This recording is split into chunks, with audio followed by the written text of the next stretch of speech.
Terima kasih Yusuf dan juga Bapak Ibu sekalian. Mari kita berdoa terlebih dahulu. Bapa di sorga, kami datang kepadamu.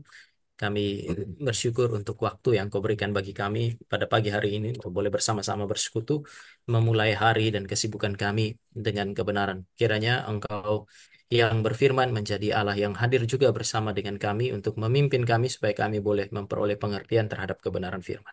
Pimpin dan sertai kami di dalam nama Tuhan Yesus kami berdoa. Amin. Amin.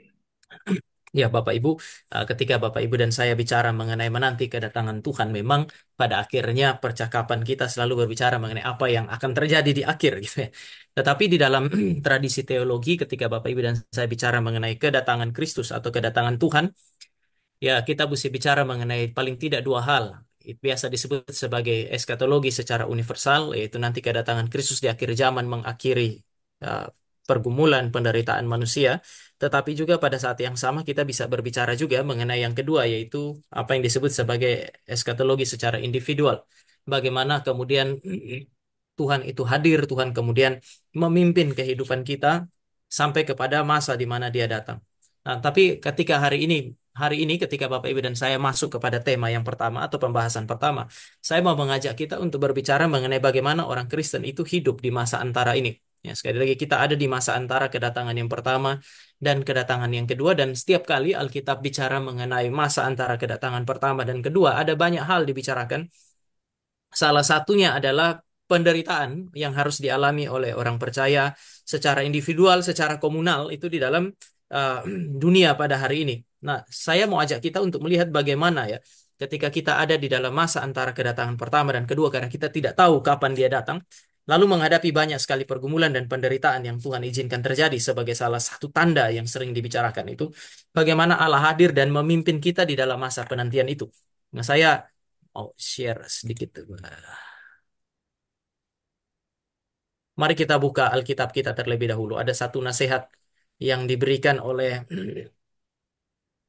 Yakobus di situ yang menolong kita untuk bisa melihat bagaimana di dalam kehidupan kita hari ini kita melampaui penderitaan yang Dia izinkan. Ini bagian saya pernah renungkan dan saya coba arahkan kepada tema kita hari ini.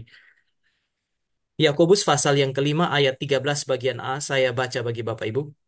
Kalau ada seorang di antara kamu yang menderita, baiklah ia berdoa. Kalau ada seorang di antara kamu yang menderita, baiklah dia berdoa. Nah, kalau Bapak Ibu dan saya lihat banyak percakapan Tuhan Yesus atau ajaran-ajaran Tuhan Yesus tentang uh, apa yang akan terjadi menjelang kedatangannya dia, ada banyak tanda yang sebenarnya bagi saya general itu.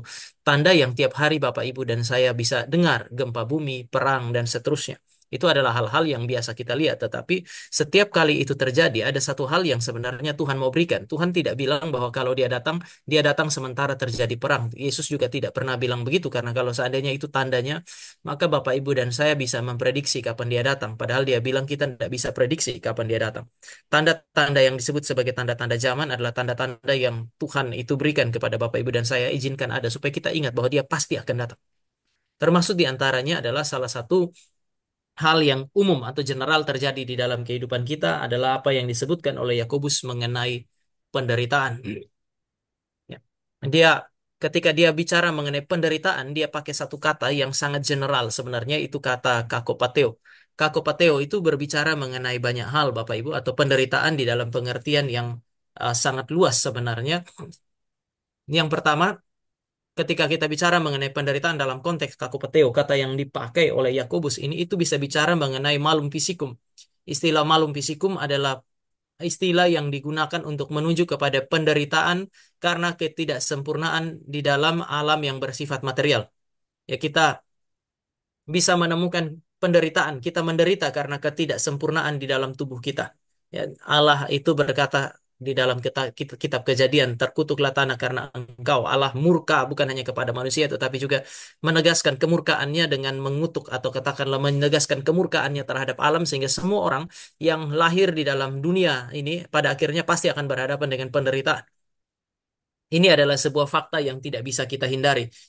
Secara filosofis orang atau dalam ilmu sosial biasa mereka menyebut ini sebagai malum fisikum.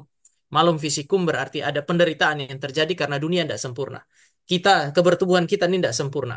Ya, saya kira ketika kita masih usia 20-an, 30-an, itu percakapan kita olahraga macam-macam. Hari ini kalau di gereja ketemu bapak-bapak yang 40-an ke atas, percakapannya sudah penyakit, obat, rumah sakit. Artinya kondisi sudah tidak seperti biasa lagi. Yang saya mau katakan adalah ini fakta. Yang kedua adalah ya bumi ini. Tuhan Yesus juga bicara mengenai gempa bumi dan banyak bencana yang terjadi di dalam alam semesta. Bagi saya dalam kacamata ini kita bisa bilang Yesus sementara berbicara mengenai malum fisikum. Kita bisa diingatkan kepada Tuhan yang pasti datang melalui kondisi ini. Tetapi juga pada saat yang sama sebagai bagian dari umat manusia yang menghadapi kondisi malum fisikum ini kita mengalami penderitaan. Yang kedua adalah apa yang kita sebut sebagai malum morale, ketidaksempurnaan secara moral. Orang menderita bisa menderita karena ketidaksempurnaan moral. Ya, hari ini Bapak Ibu dan saya bisa hidup sebagai orang yang benar, jalan sebagai orang yang ah, disebut sebagai umat Tuhan berpegang kepada kebenaran. Tetapi meskipun kita jalan di jalan yang benar kan tidak selamanya Bapak Ibu dan saya punya kehidupan baik-baik saja. Bisa saja justru karena kita jalan di jalan yang benar, Bapak Ibu berjuang, berusaha dengan cara yang benar, maka orang tidak suka. Lalu kemudian mereka mengusahakan apa yang disebut sebagai usaha untuk menjegal, usaha untuk kemudian membuat kita bergumul justru karena kita beres hidup kita. Tetapi ya memang karena ada ketidaksempurnaan moral, maka Bapak, Ibu, dan saya akan menemukan juga bahwa ada banyak penderitaan di dalam dunia terjadi karena ketidaksempurnaan moral. Nah, tetapi di dalam bagian yang kedua ini, Bapak, Ibu, saya mau mengingatkan kita kepada satu hal ini. Bahwa kelihatannya ketika sudah ngomong mengenai malum fisikum, itu dialami oleh orang percaya dan orang yang tidak percaya. Jadi ketika gempa bumi terjadi misalnya, ya orang percaya dan orang tidak percaya mengalami hal yang sama. Malum morale, ada orang merampok, dia tidak akan pilih agama itu. Orang Kristen dirampok, orang yang bukan Kristen juga dirampok. Sama-sama bisa mengalami. Tetapi di dalam konteks malu morale ini, ada satu penderitaan yang saya kira khas Kristen. Ketika Bapak, Ibu, dan saya bisa baca di dalam Filipi pasal yang pertama, ayat yang ke-29. Filipi pasal 1, ayatnya yang ke-29. Sebab kepada kamu dikaruniakan bukan saja untuk percaya kepada Kristus. Percaya kepada Kristus adalah kasih karunia Allah. Tetapi kemudian di situ dikatakan melainkan juga untuk menderita untuk Dia. Jadi ada dua kasih karunia di situ. Yang pertama kita percaya dan kemudian diselamatkan. Yang kedua memiliki keserupaan dengan Kristus bahkan di dalam penderitaannya. Dunia ini menderita karena dosa. Malum morale dan malum fisikum menghasilkan penderitaan. Tetapi ini berkaitan dengan ketidaksempurnaan karena dosa manusia. Bapak, Ibu, dan saya menjadi saksi di dalam dunia ini karena dalam konteks malu morale ada masa di mana Tuhan izinkan kita mengalami penderitaan khas orang Kristen. Menderita karena kebenaran. Kalau Bapak, Ibu, dan saya menderita karena kebenaran, inilah yang disebut sebagai salib. Salib membuat kita itu berbeda dengan dunia yang menderita karena dosa mereka. Kita menderita karena kebenaran. Karena ini disebut sebagai salib yang membuat kita justru serupa dengan Yesus Kristus. Ada masa di mana karena iman, maka orang Kristen mengalami apa yang disebut sebagai aniaya dari orang yang tidak percaya. Tetapi juga ada masa di mana kita sendiri sebagai orang Kristen kan bergumul. Ketika kita tahu kebenaran, kita mau melakukan kebenaran, tetapi kebenaran yang Allah minta kita hidupi, kita jalani itu ternyata bertentangan dengan katakanlah hasrat kita, keinginan-keinginan kita. Kita maunya A misalnya, firman Tuhan bilang minus A. Wah, ini kemudian akan menghasilkan pergumulan dalam hati dan harus jujur bahwa ada semacam penderitaan di situ. Nah, istilah jikalau kamu menderita yang dipakai, dia ada di antara kamu yang menderita yang dipakai oleh Yakobus mencakup semua itu. Malum fisikum, malum morale, penganiaya karena iman juga masuk di sana. Pergumulan di dalam batin oleh karena perintah Allah yang Bapak Ibu dan saya mau taati ternyata bertentangan dengan keinginan-keinginan hati kita. Tapi juga itu mencakup konsekuensinya, yaitu pengalaman batin di dalam penderitaan. Bapak Ibu. Di dalam penderitaan ada orang bisa mengalami depresi, ada orang bisa mengalami duka cita, orang justru mengalami apa yang disebut sebagai kemarahan. Bahkan ada orang yang ingin mati. Saya mau menggarisbawahi yang terakhir itu. Ya, kalau sudah menderita ya lebih baik mati saja. Itu kan apa ya, tanpa sadar Bapak Ibu dan saya sudah berbicara mengenai satu isu yang disebut sebagai isu eskatologis sebenarnya. Ketika kita bilang lebih baik mati daripada hidup kayak begini. Ketika dikatakan lebih baik mati daripada hidup kayak begini, sebenarnya kita sementara tanpa sadar itu sementara membicarakan mengenai satu kondisi setelah kematian yang menurut kita jauh lebih baik daripada hidup di dalam dunia dan mengalami apa yang disebut sebagai penderitaan. Dan bagi saya ini adalah pergumulan khas juga di dalam Alkitab. Saya mau mengajak kita untuk melihat hal ini sekarang.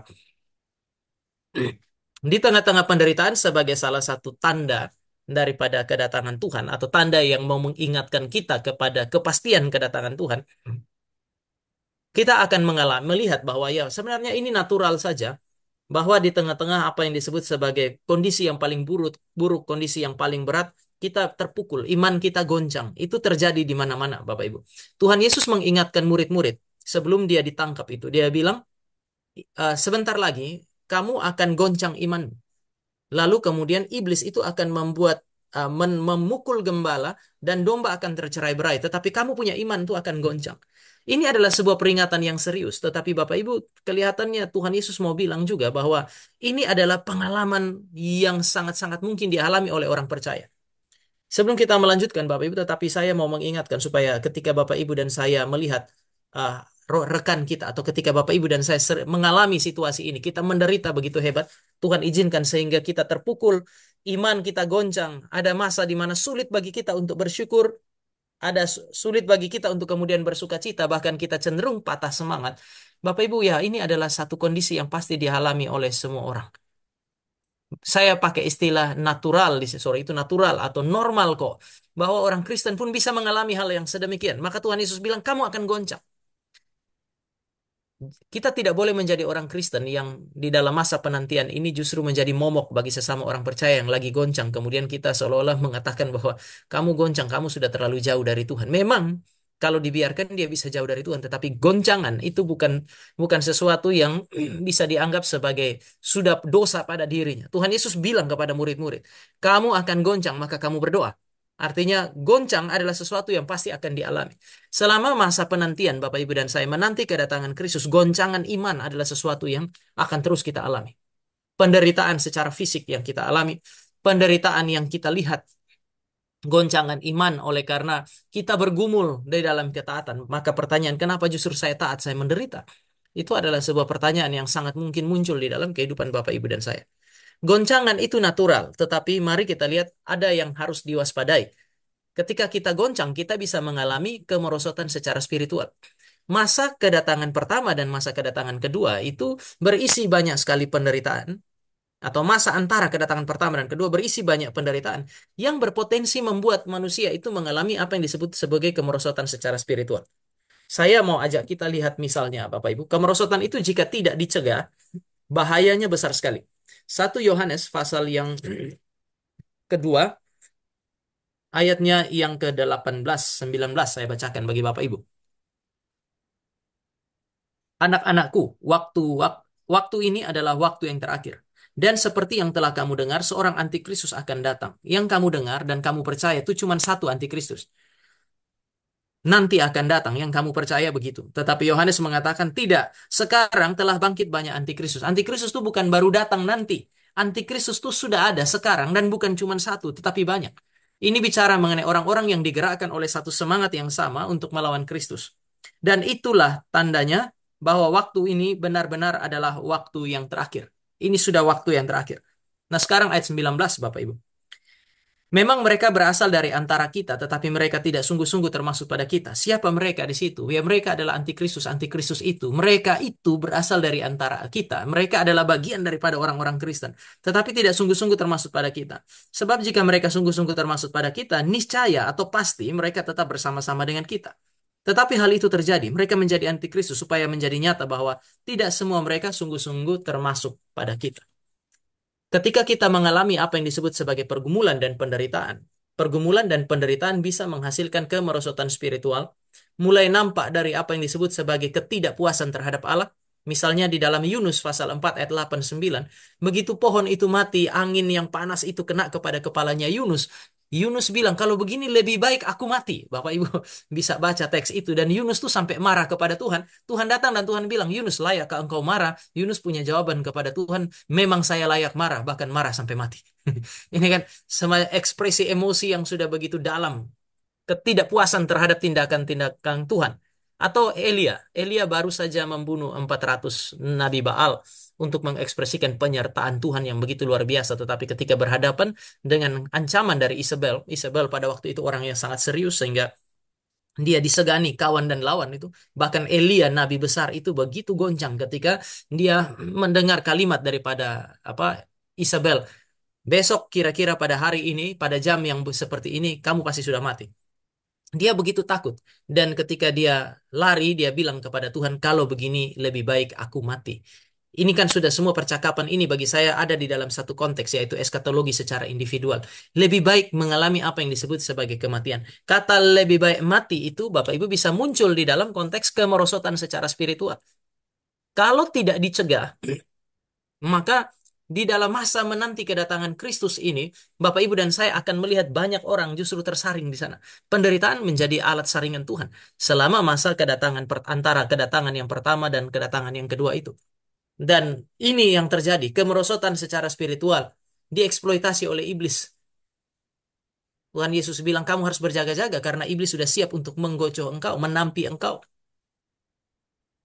Tuhan Yesus bilang juga kepada murid-murid di Taman Getsemani, berdoa dan berjaga-jaga karena roh memang penurut tetapi daging lemah. Ada bahaya di sana. Matius pasal yang keempat, Bapak Ibu saya mau ingatkan bahwa Yesus Kristus sekalipun ketika dia ada di padang gurun dalam penderitaan oleh karena lapar setelah berpuasa 40 hari, 40 malam, iblis datang dan mengeksploitasi penderitaannya dia. Jikalau engkau anak Allah, ubah batu ini menjadi roti. Ini kan iblis bukan tidak tahu bahwa Yesus adalah anak Allah, tetapi dia berusaha untuk menggoncang hati Yesus Kristus. Kalau kamu benar anak Allah kok lapar ya? Ini goncangan pertama. Bukankah kalau Bapak Ibu lihat pasal 3 Yesus dibaptis. Kamu kan baru dibaptis. Waktu baptisan Bapa bicara dari sorga, kamu tuh anak Allah. Tapi coba lihat lapar. Masa anak Allah lapar? Tapi kalau memang anak Allah, ubahlah batu ini jadi roti. Bapak Ibu ini menarik karena dia tahu Yesus itu lapar. Dan yang kedua dia tahu Yesus bisa ubah batu jadi roti. Dengan jemaat saya sering bilang, di iblis tuh bahkan tahu kok. Kalau Yesus mau, iblis pun bisa diubah jadi roti itu. Dia tahu itu. Tetapi dia mengeksploitasi dua hal sekaligus. Pertama, kekuatan Yesus Kristus. Yang kedua, penderitaan yang sedang dialami oleh Yesus Kristus. Dan dia tampak lebih mengerti kondisi Yesus daripada Allah, Bapa. Bapa diam, Bapa tidak langsung kirim malaikat untuk melayani Yesus dengan makanan dalam penderitaan.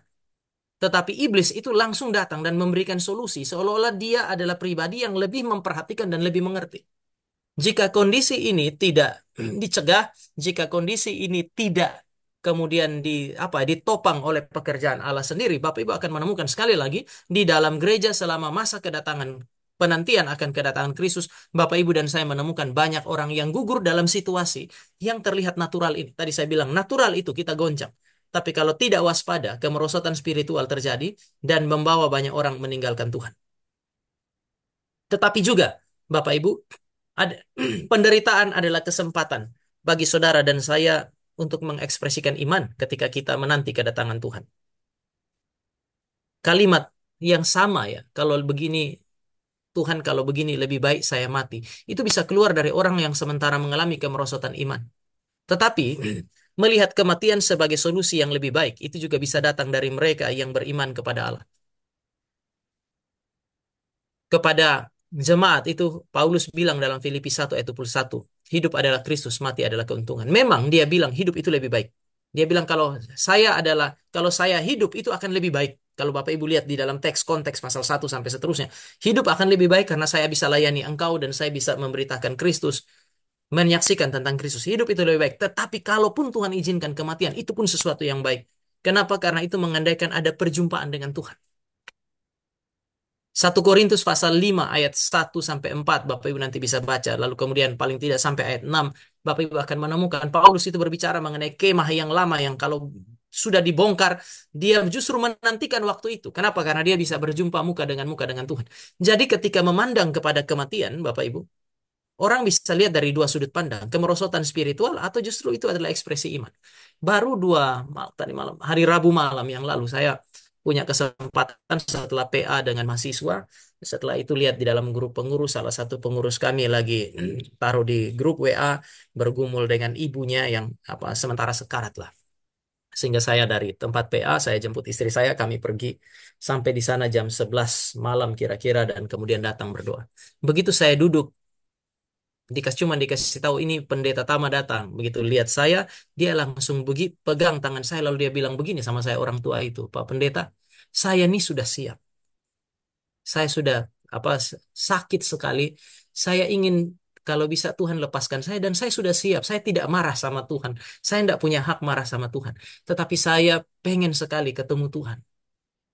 Saya sering dengar bahwa ketemu Tuhan itu sukacita. Saya sudah tunggu waktu itu. Wah, saya bilang kepada dia, ah, saya panggil Oma ya, Oma bersyukur ya di tengah-tengah penderitaan Oma masih punya kerinduan untuk ketemu Tuhan dan ini adalah kesaksian bagi kami yang masih muda bahwa kondisi terbaik adalah ketika kami berjumpa dengan Tuhannya kami. Lalu kami berdoa untuk menyerahkan dia.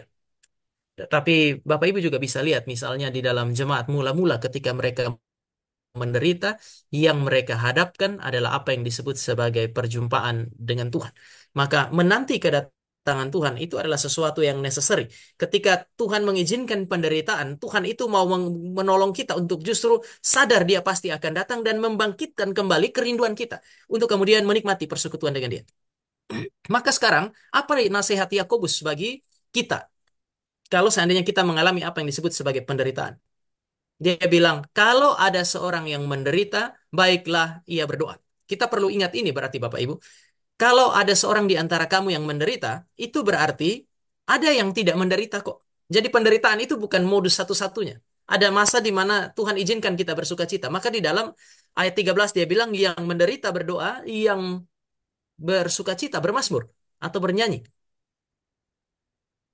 Maka dia bilang, kalau ada seorang yang menderita, artinya tidak semua orang mengalami penderitaan. Tapi Yakobus mau bilang, sekarang saya mau ngomong bagi yang menderita. Yang kedua, ada pakai kata, baiklah ia berdoa. Artinya ini adalah kondisi yang terbaik dan menjadi fokus Yakobus. Tetapi Bapak, Ibu, dan saya mesti ingat, ada kondisi yang tidak baik di dalam penderitaan. Dia mau bilang bahwa ketika kamu menderita, orang bisa ambil keputusan yang tidak baik. Keputusan yang tidak baik, macam kita mempersalahkan orang lain. Ada masa di mana saudara dan saya sudah putus asa dengan perjuangan kita, kita mempersalahkan orang lain. Saya menderita. Saya sudah berjuang untuk mencari jalan keluar, tapi semua orang menghalangi saya. Akhirnya kita berfokus kepada orang-orang yang terlihat menghalangi kita dan membuat kita menderita. Bagi Yakobus itu bukan cara yang baik untuk melampaui penderitaan kita di dalam masa penantian. Yang kedua, ada orang yang melampiaskan kemarahannya untuk mendapatkan ketenangan. Kita menderita, batin kita itu bergumul. Tadi saya bilang ini sesuatu yang natural, tetapi ada masa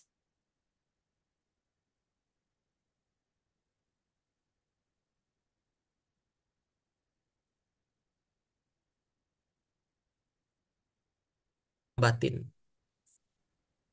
Berapa banyak orang yang ketika mereka bergumul, mereka justru mempersalahkan Tuhan mereka. Bapak Ibu mempersalahkan Tuhan di dalam penderitaan. Bagi Yakobus itu bukan kondisi yang terbaik. Maka dia bilang sekarang saya kasih tahu kamu kalau kamu menderita, jalan yang terbaik adalah berdoalah.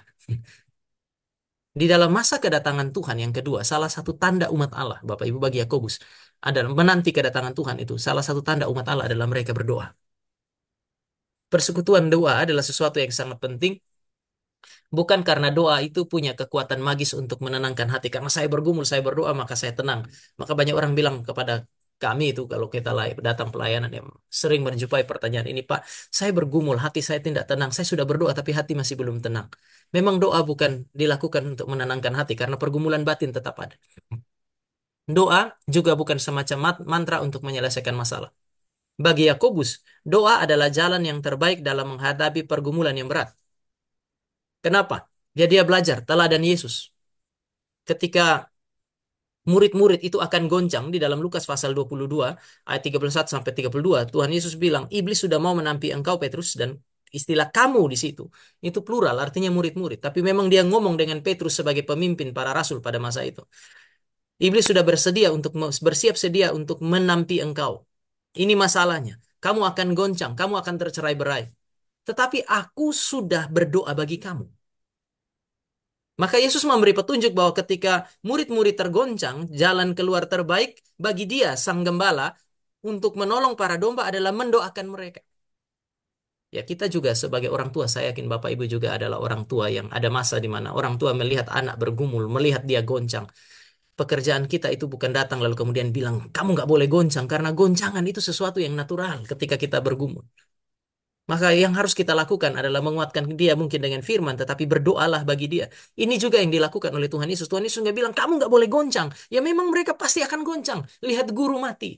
Lihat guru ditangkap, tidak berbuat apa-apa. Pasti mereka goncang. Sehingga Tuhan Yesus tidak bilang, saya tidak berdoa supaya kamu tidak goncang. Bukan. Tuhan Yesus berdoa supaya kamu bangkit, kata Tuhan Yesus. Bapak Ibu, kita mesti cukup realistis di tengah-tengah masa penantian kita. Bahwa goncangan itu sesuatu yang natural, tetapi ingatlah ketika kita berhadapan dengan orang yang goncang, kita berdoa bagi mereka. Ini pemberian terbaik. Karena Yakobus bilang ini solusi terbaik untuk melampaui penderitaan dan goncangan iman. Dan murid-murid sendiri ketika mereka akan goncang, Tuhan Yesus bilang kepada mereka, berdoalah di Taman Getsemani. Berdoa supaya kamu tidak jatuh. Yesus memberi teladan. Salah satu pergumulan paling berat saya kira dialami. Yesus bergumul banyak. Tapi pergumulan paling berat yang dihadapi oleh Tuhan Yesus adalah Getsemani sampai dengan Golgota. Karena dia harus mengalami minum cawan yang disebut sebagai keterpisahan dari Allah. Dan itu begitu menakutkan. Bapak Ibu tidak pernah membaca Yesus itu begitu takut. Istilah takut itu, goncangan begitu besar membuat dia takut. Sampai kemudian keringatnya itu seperti titik-titik darah. Apa yang Yesus ambil? Keputusan yang Yesus ambil di tengah goncangan yang besar itu. Berdoa. Bersyukur tadi Pak Yusuf punya mulai bagi saya ini sinkron ya Pak Yusuf mulai dengan cerita mengenai sang ibu. Apa yang dilakukan di tengah-tengah krisis ketika mobil tentara lewat lalu kemudian makanan tidak ada adalah berdoa. Paling tidak terekspresi mengenai melalui lagu itu kan ya. Tuhan memegang pimpinan dan seterusnya itu mengekspresikan apa yang disebut sebagai isi hati. Tapi Yesus sendiri ketika dia bergumul, jalan yang dia ambil adalah berdoa. Sebab itu Yakobus bilang, kalau seorang di antara kamu menderita di dalam masa kedatangan, menanti kedatangan Kristus yang kedua kali, baiklah dia berdoa. Kenapa? Karena doa adalah kekuatan yang Allah berikan untuk menanti kedatangan Tuhan. Bukan hanya untuk bertahan di dalam dunia ini. Tetapi ini adalah kekuatan yang membuat Bapak Ibu dan saya sabar untuk menanti kedatangan Tuhan. Dia bilang, kamu berdoalah, karena doa efektif memberi kekuatan untuk melampaui cobaan dan penderitaan. Kita menderita, tetapi salah satu kekuatan yang paling efektif membuat Bapak Ibu dan saya bisa melampaui penderitaan itu adalah doa. Yesus Kristus berdoa ketika dia berhadapan dengan penderitaan itu dan Bapa mengutus malaikat menguatkan Yesus Kristus. Doa adalah kekuatan yang sangat efektif untuk itu. Bukan untuk meniadakan penderitaan, tetapi melampaui itu. Masih menderita, tetapi kita penderitaan tidak menjadi alat iblis untuk membuat kita mengalami degradasi secara spiritual. Penderitaan masih ada, tetapi penderitaan itu tidak membuat kita pada akhirnya seperti antikristus. Antikristus itu meninggalkan Tuhan, bahkan kemudian berbalik dan melawan Tuhan. Supaya kita bertahan, kita butuh ini, doa. Satu hal yang Bapak Ibu menurut saya, dua hal sulit di dalam gereja. Selama melayani beberapa tahun ini saya lihat, kalau hari Minggu gereja penuh. Ibadah kayaknya bukan persoalan besar bagi orang Kristen kalau dia sudah mengerti. Tapi bagi orang Kristen yang sudah mengerti, biasanya ada persoalan pertama itu belajar. Ruang PA biasanya kosong. Saya biasa bilang kepada jemaat, coba lihat, kita dari jumlah berapa? Yang PA berapa persen? Yang mau belajar. Sehingga kalau demikian punya PA, Bapak Ibu bersyukur kalau Bapak Ibu punya kerinduan yang sedemikian. Karena ini biasanya salah satu ruang kosong dalam gereja. Yang kedua adalah yang paling kosong, lebih kosong dari ruang belajar itu adalah ruang doa. Itu yang paling mengerikan itu. Prosentasenya kalau PA misalnya kalau ibadah itu kita jumlah sekian itu kadang-kadang PA itu masih bisa mencapai 50 sampai 70% masih dapat. Tapi kalau seandainya Bapak Ibu dan saya sudah bicara mengenai ruang doa, kalau kita bisa dapat 30-40% itu termasuk luar biasa.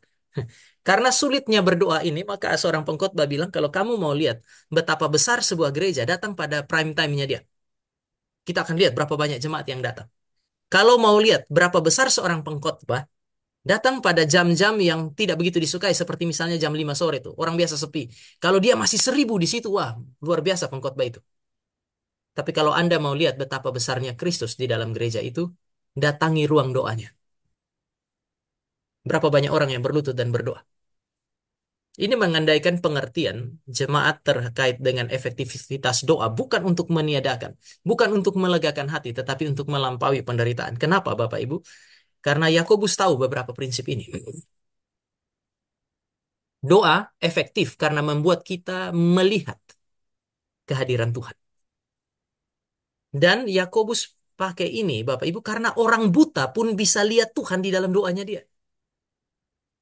Kenapa ada orang yang masih menderita seperti Fanny Crosby dan menuliskan banyak sekali lagu untuk mengekspresikan puji-pujian dia kepada Tuhan?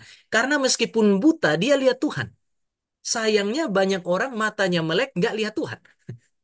Salah satu cara yang Allah berikan bagi Bapak Ibu dan saya, efektif memberikan kepada kita kekuatan, menanti kedatangan Tuhan yang kita tidak lihat adalah melihat Tuhan di dalam konteks doa kita ini. Dan itu sebabnya, maka doa itu mengarahkan kita kepada Tuhan melalui pekerjaan Roh Kudus. Roh Kudus adalah roh kebenaran, Bapak Ibu. Maka ketika dia mau menggerakkan kita, di Maleaki itu saya lupa ayatnya, Bapak Ibu, tapi di dalam Maleaki itu Roh Kudus disebut sebagai roh permohonan, sorry, Sakaria. Roh Kudus disebut sebagai roh permohonan atau roh doa. Tapi dia adalah roh kebenaran, maka dia mau akan menggerakkan kita untuk berdoa itu dengan mengingatkan dan memberi pengertian kepada kita tentang Tuhan. Misalnya, ketika kita menderita, Roh Kudus akan ingatkan kita bahwa Allah kita adalah Allah yang berdaulat atas sejarah. Maka tidak kebetulan penderitaan ini. Roh Kudus akan mengingatkan kita kepada kebenaran bahwa Allah kita itu adalah Allah yang maha kuasa. Allah ini adalah Allah yang sanggup untuk menyelesaikan masalah kalau dia mau. Roh Kudus akan ingatkan kita bahwa Allah yang Bapak Ibu dan saya punya adalah Allah yang bijak. Dia bisa biarkan masalah tetap ada di dalam bijaksananya dia. Meskipun kita tahu bahwa kita sepertinya tidak suka keputusan itu. Tapi dia bijak. Dia bisa biarkan dan mendidik kita dalam bijaksananya melalui pergumulan-pergumulan itu. Roh Kudus akan ingatkan kita pada kebenaran bahwa Allah kita adalah Allah yang maha kasih. Dia tidak akan biarkan kita hancur di dalam penderitaan selama masa penantian. Roh Kudus adalah roh kebenaran yang akan mengingatkan kita bahwa kemudian Allah kita itu Allah yang maha tahu. Dia sudah tahu pergumulan sebelum terjadi. Dia sudah berdiri di ujung akhir pergumulan sebelum pergumulan itu dimulai. Yang saya mau katakan sekarang adalah Roh Kudus adalah roh yang membuat kita melihat Tuhan supaya kita berdoa. Melihat Tuhan bukan dengan mata kita, tetapi memberi pengertian. Melihat istilah I see di dalam bahasa Inggris berarti I see bisa dengan mata saya. Tapi ketika orang memberi penjelasan kita bisa bilang, oh I see, saya mengerti. Bahasa Ibrani, di dalam pemikiran orang Ibrani kata melihat bisa mengacu kepada dua hal. Pertama, melihat dengan secara empirik dengan mata. Yang kedua, melihat karena mengerti. Dan Roh Kudus bekerja dengan cara yang membuat orang yang buta, yang tidak punya mata untuk melihat secara empirik sekalipun, bisa melihat kehadiran Tuhan secara spiritual melalui pengertian yang dia berikan. Di mana? Di tengah-tengah penderitaan. Artinya perjumpaan kita dengan Tuhan itu bukan hanya di eskatologi secara universal di ujung akhir waktu Yesus datang. Perjumpaan dengan Tuhan itu sudah bisa terjadi di masa antara kedatangan pertama dan kedua, ketika kita menanti kedatangan Tuhan melalui apa? Melalui pengertian. Karena kita mengerti, maka kita berdoa. Roh Kudus tidak hanya mendorong kita untuk berdoa, berdoa tanpa pengertian. Oh tidak. Roh Kudus mendorong Bapak, Ibu, dan saya berdoa dengan pengertian. Setelah kita mengerti Allah yang sedemikian, Roh Kudus sebagai roh permohonan akan mendorong kita. Kalau kamu kenal Allah itu, datang kepada dia dan berdoa. Roh Kudus adalah roh yang menghibur Bapak, Ibu, dan saya.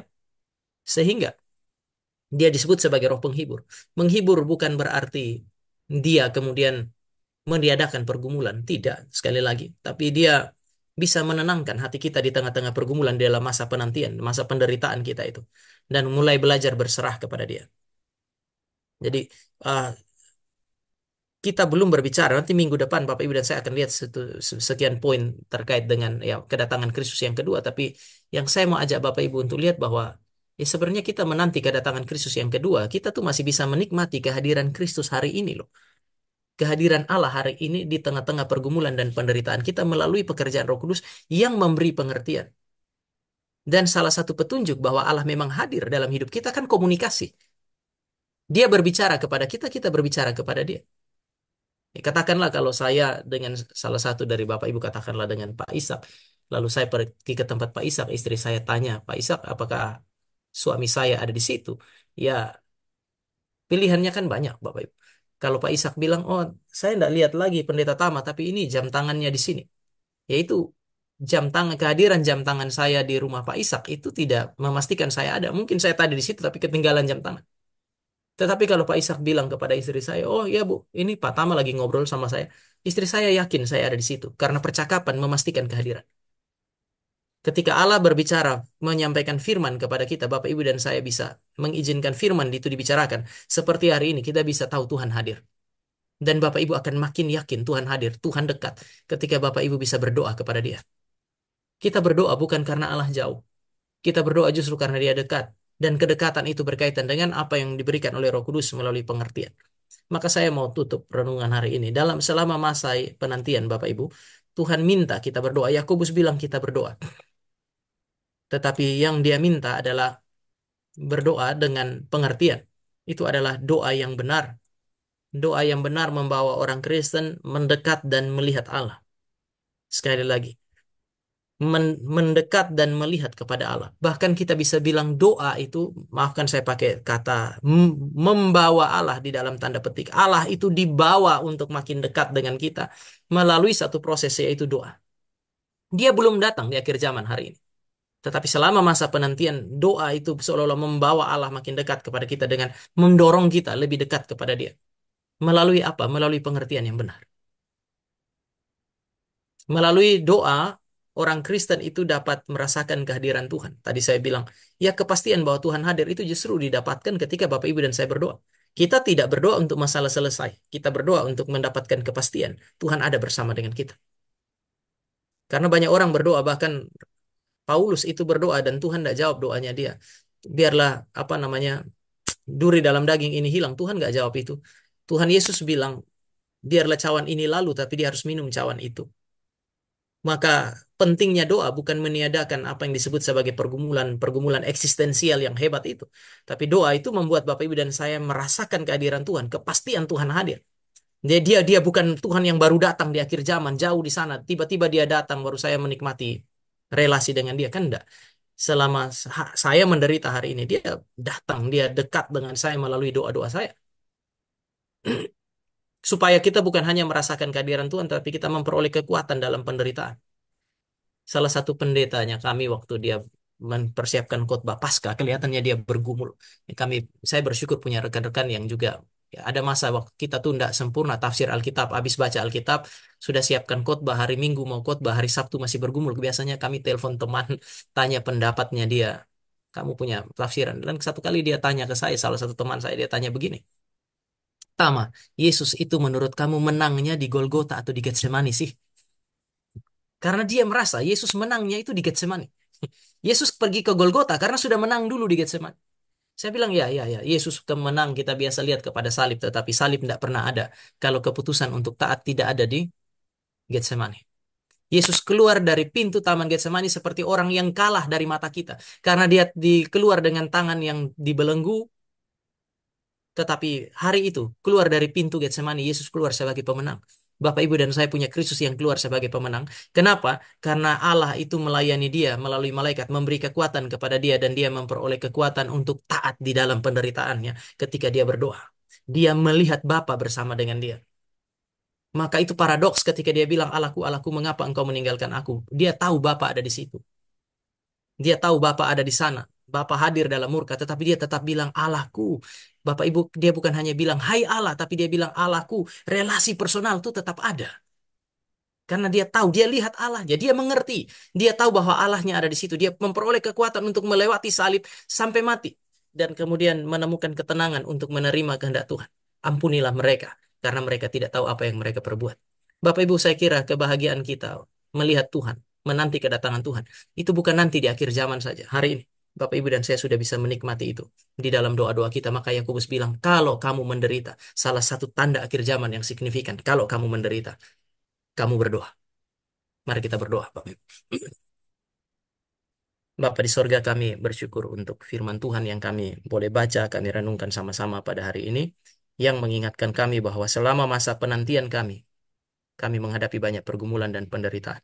Tetapi kami bersyukur karena Allah kami adalah Allah yang juga mau memberi dirinya bagi kami, supaya kami melihat Dia, merasakan kehadirannya, memperoleh kekuatan di dalam pergumulan dan memperoleh ketenangan di dalam menanti jawaban Tuhan melalui doa-doa kami. Ajar kami supaya kami menjadi jemaat yang berdoa selama masa penantian kami. Di minggu yang akan datang ketika kami berbicara sekali lagi mengenai Kristus yang akan datang, kiranya Tuhan hadir dan Tuhan pimpin kami supaya kami boleh sekali lagi dikuatkan dengan kepastian akan kedatangan Tuhan itu. Di dalam nama Tuhan Yesus kami berdoa. Amin. Ya.